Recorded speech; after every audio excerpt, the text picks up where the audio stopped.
This is CNN News. My name is Richard Fimbres. Let's tune into the interview with John F. Kennedy on the space race. Mr. President, in the 1960s, what was your goal to get the Americans up in space?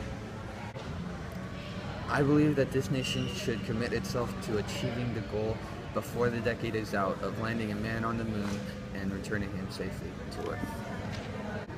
When did you fully commit 100% to be the Soviet Union in the space race?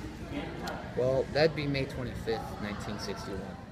William Bradford, speaking in 1630 of the founding of the Plymouth Bay Colony, said that all great and honorable actions are accompanied with great difficulty, and both must be enterprised and overcome with answerable courage.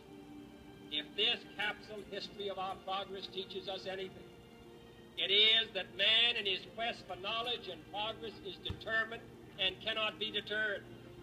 The exploration of space will go ahead. Whether we join in it or not, we mean to be a part of it. We mean to lead it.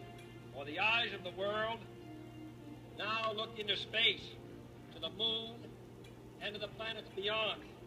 Our leadership in science and industry, our hopes for peace and security, our obligations to ourselves as well as others, all require us to make this effort, to solve these mysteries, to solve them for the good of all men.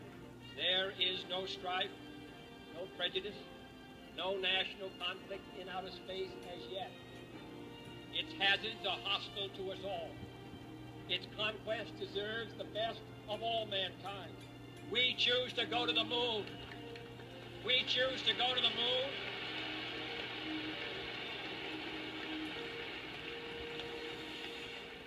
We choose to go to the moon in this decade and do the other things, not because they are easy, but because they are hard. Because that challenge is one that we're willing to accept, one we are unwilling to postpone, and one we intend to win. A month before you initiated the U.S. to make plans to move forward into space, what happened?